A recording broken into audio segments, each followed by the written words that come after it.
C'est ce qu'on m'a donné tout à l'heure. Donc laissez tomber tout ce qui était écrit avant. À partir du verset 1er, il dit que votre cœur ne se trouble point. Croyez en Dieu et croyez en moi. Amen. Est-ce que tu as trouvé?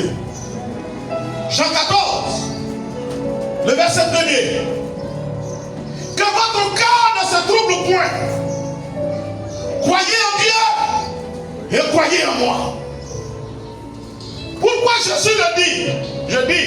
Je suis venu parler de confiance. C'est le thème de mon message.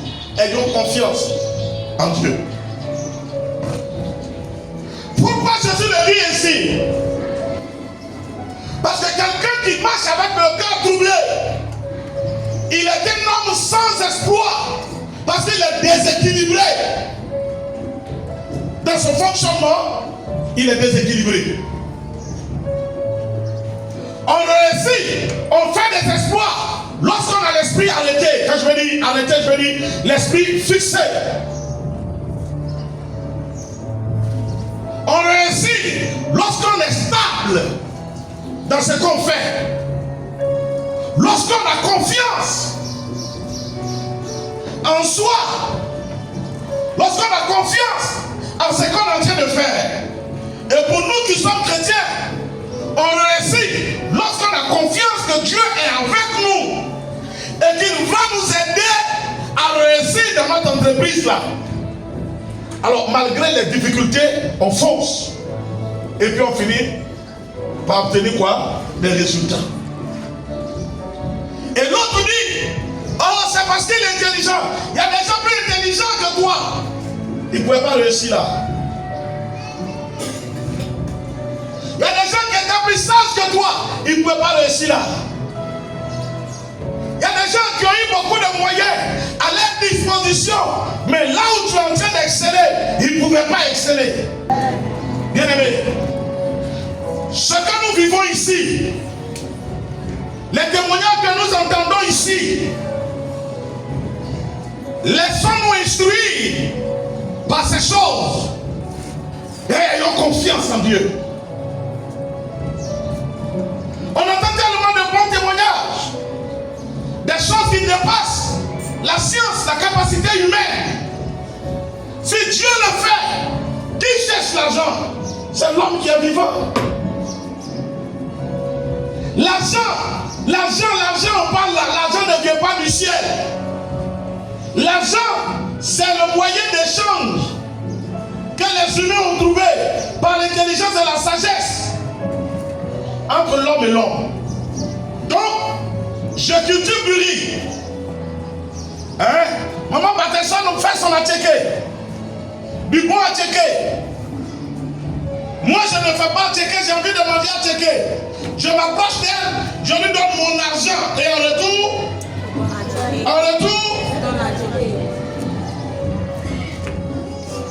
c'est tout, l'argent.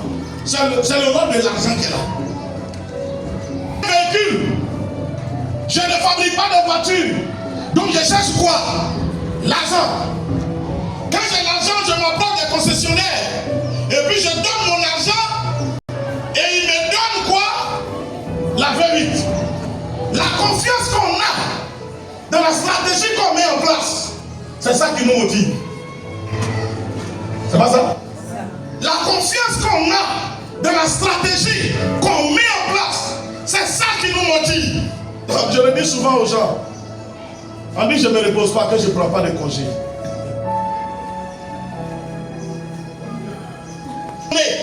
C'est que c'est au bout de l'effort qu'il va me récompenser. Donc je ne me donne pas du repos. Je ne compte pas sur les autres. Je compte sur mon lève-dos.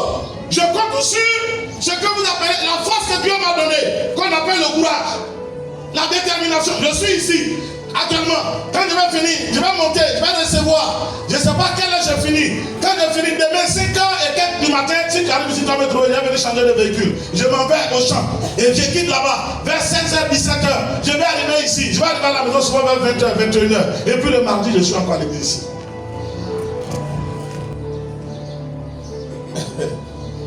Alléluia. C'est parce que je suis courageux. C'est ça, non? Qui est d'accord? Je suis trop courageux. Non. Mais parfois, il déborde de... Et tu vas t'arrêter devant lui. À le boss. Ou bien tonton. Ça va?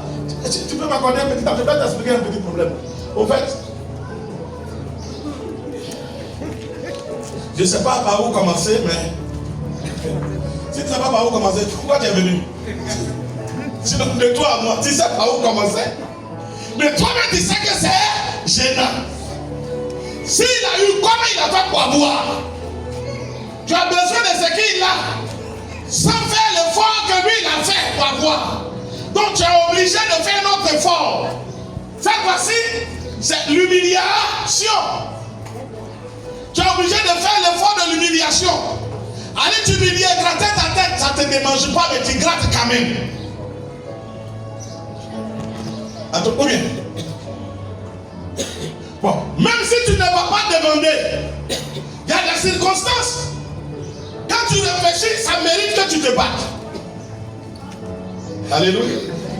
Voilà que tu arrives au village. C'est dans la maison de ton petit frère que tu t'en vas dormir. Et puis, ces enfants font bruit. Tu dis, mais oh, aimez, faut dire aux enfants là de faire du bruit. Quand tu as dit ça une fois, deux fois, ton intelligence te dit, ah, mon ami. Hein? Il y a beaucoup de terres où là, si tu avais fait pour toi, si un enfant lève une petite direction. Et lui, intelligent qu'il est, pour te parler de façon indirecte parce qu'il te respecte, il vient vers ta porte. Et puis il dit aux enfants, hey, vous savez pas que votre tonton est venu quand il est chez nous ici, il dort.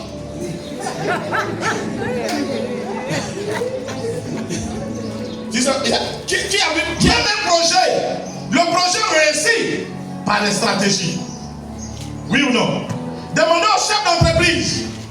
Les projets réussissent par la stratégie qu'on met en place. C'est pourquoi le directeur de toute entreprise fait régulièrement des réunions. Parce que c'est lui qui a la vision et c'est lui qui a la stratégie. On dit quoi? Comment on appelle ça en bon terme? C'est lui qui maîtrise le management. C'est pas ça? Il y a un employé comme ça. Et il dit, patron, ça là, ça va pas réussir. J'ai vu des gens faire. J'ai vu des gens gagner l'argent faire. Et puis j'ai vu. C'est vrai ou faux? Et je lui dis régulièrement, il y a eux, il y a moi. On n'a pas la même stratégie. Ici, là, on a déjà réussi. Ça évolue, ça n'évolue pas. Ça dépend. Les autres ont eu de l'argent. Moi, je n'ai pas eu cet argent. Ils ont eu plus d'opportunités. Je n'ai pas eu ces opportunités. Mais la stratégie que Dieu me donne, eux, ils n'ont pas ça. Comprends-moi bien. Fais confiance en Dieu. Et ce qui va te motiver à faire confiance en Dieu, je termine, c'est le ciel. Le ciel. Dans la stratégie de marche que tu mets en place avec Dieu, il faut viser gagner le ciel coûte que coûte. Tu vas voir que tous tes projets vont réussir. Comprends-moi bien. La stratégie est faite pour faire réussir l'entreprise. Pour faire réussir quelqu'un. Parce que par la stratégie, la personne dégage quoi? Des priorités. Hein? Vous qui assistez les gens, si je me trompe, dites-moi. Par la stratégie, la personne dégage quoi? Des priorités. Tu vas voir que la personne, écoutez-moi bien, vous devez vous devenir les chefs d'entreprise. Et puis il a fait. Ça t'est jamais arrivé là-haut. Et puis, toi tu te regardes, tu dis, pour moi, je vais avoir l'argent et puis je vais avoir fait. C'est pas toi, tu n'as pas la stratégie là. Lui, il a l'argent là sur lui. Il a 1 million. Il a vu d'enlever 5 000 pour aller s'asseoir dans un café, manger, bien manger. Il refuse. Tu sais pourquoi? Parce qu'en réalité, il a 1 million là. Mais il a l'enquête d'1 million 100 000 pour aller acheter un appareil pour venir augmenter sa capacité. Donc il préfère avoir fait aujourd'hui, attraper son ventre et puis pouvoir investir Est-ce que tu comprends bien? Et demain, quand tu vas le voir, tu vas dire tonton est méchant. Là, maintenant, tonton avant, tonton a fait. Maintenant, tonton il mange, il pique, il mange.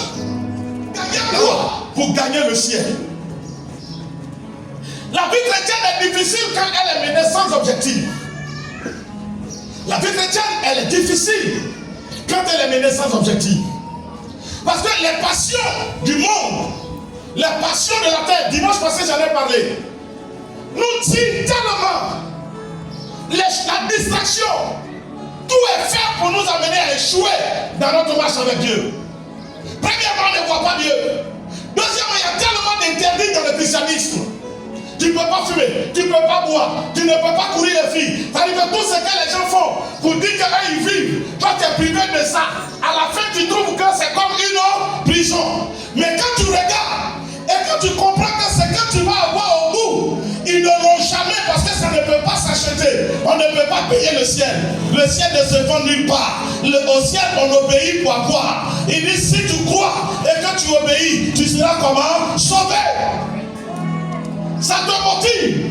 Et sur le chemin du ciel, comme il y a beaucoup d'interdits, la motivation de gagner le ciel fait que tu te soumets aux règles sans problème. Te soumettant aux règles sans problème, bien aimé, la grâce qui est sur cette route-là, tu rencontres la grâce. Oh, la Bible dit, avec Dieu, on fait des exploits. Le chrétien ne prie pas pour devenir riche, mais le chrétien se surprend riche. Parce que quoi, il est motivé à aller au ciel. Et comme sa vie plaît à Dieu, Dieu partage avec lui sa capacité. Dieu partage avec lui sa force. Dieu partage avec lui son exploit. Dieu partage avec lui son intelligence. Dieu partage avec lui sa victoire. Voilà que le frère, il n'arrivait pas à réussir hier. Aujourd'hui, il réussit parce qu'il arrive à se soumettre à Dieu. Quand Jésus dit dans le livre de Matthieu, cherchez premièrement le royaume des cieux et sa justice, et tout le reste vous serez donné par-dessus. C'est ce que ça veut dire. Tellement capté à gagner le ciel que je me prive du luxe du monde. Je suis tellement pressé à gagner le ciel. Mon objectif est de gagner le ciel. Ça fait que toutes les opportunités que le diable me présente, je les laisse tomber, je ne les pratique pas. C'est pas du tout m'est permis, mais tout ne m'est pas utile. Moi, je veux gagner le ciel. Or, Dieu, qui a mis en moi ce fardeau de gagner le ciel, il sait que je dois manger, il sait que je dois dormir dans la maison, il sait que je dois m'habiller, il sait que je dois faire un certain nombre de choses. Alors, cherchons le royaume des cieux et sa justice. Sur le chemin de cette recherche-là, l'Éternel m'ouvre les portes de sa grandeur, les portes de sa bénédiction, les portes de son élévation, les portes de sa stabilité. Je n'ai pas demandé, je l'ai reçu. Alléluia. L'Éternel vient à Salomon. Il dit à Salomon, demande-moi ce que tu veux. J'ai dit, si on était à la place de Salomon, on allait demander de l'argent. Salomon ne demande pas de l'argent. Salomon dit, donne-moi la force de marcher avec toi et de savoir gérer le peuple sur lequel tu m'as établi. Dieu dit, comme tu n'as pas demandé de l'argent, je te donne l'argent. Il dit, celui qui est préoccupé à gagner sa vie en perdra. On est tellement pressé de gagner notre vie qu'on ne prie pas. On trouve que prier est une perte de temps. Oh, c'est dans la prière que Dieu vient. Je dis que la parole et la prière sont les deux pieds de rail sur lesquels se déplace la locomotive de la puissance de Dieu. Quand un homme croit à la parole et qu'il prie et il croit et il prie, la puissance de Dieu est forcément manifeste dans sa vie. Oh, le diable te dit, tu vas passer 1 heure pour prier. Il y a 1 heure, les autres sont déjà arrivés. Ils sont arrivés, mais ils ont eu quoi? Oh, est-ce que je parle à quelqu'un? Est-ce que je te parle ce matin? Est-ce que je te parle ce matin? On est tellement pressé que même prenez un moment de gens s'enfermer 2 ou 3 jours. On trouve que beaucoup de gens vont nous dépasser. Mais quand on passe ces jours dehors, on gagne quoi? Qu'est-ce que nous gagnons? On gagne. Alléluia. Tellement on est pressé de s'en sortir. On est pressé. J'étais là. J'ai mon cousin. J'ai ma cousine. J'ai. Moi aussi. Bien aimé. On est dans cette agitation. dans cette précipitation et on sort très souvent réduit. Je dis, si la force musculaire seule suffisait pour quelqu'un d'être riche, mes frères, est là, Aoussa, vous allez être les plus riches. Aoussa pousse ce que Bachar ne peut pas pousser. La bénédiction de Dieu se trouve sur le chemin du ciel. L'élévation de Dieu se trouve sur le chemin du ciel. La stabilité que Dieu donne se trouve sur le chemin du ciel. La victoire que Dieu donne se trouve sur la route du ciel. Si nous sommes déterminés à gagner le ciel, en partant au ciel, nous allons rencontrer tous ces carrefours. Le carrefour de la grâce, le carrefour du mariage, le carrefour de l'enfantement, le carrefour de la prospérité, le carrefour de la justice, le carrefour de la paix, de la stabilité. Nous allons les rencontrer. C'est ce que je suis venu te dire. Arrête de compter sur ta propre force. Compte sur Dieu. Et aie comme préoccupation gagner le ciel. Abandonner en Dieu. A plus chercher la face du Seigneur qu'à compter sur ta propre sagesse. Que l'Éternel te bénisse. Que sa grâce soit sur toi. Que l'Éternel t'élève. Que Dieu t'affermisse. Au nom puissant de Christ Jésus.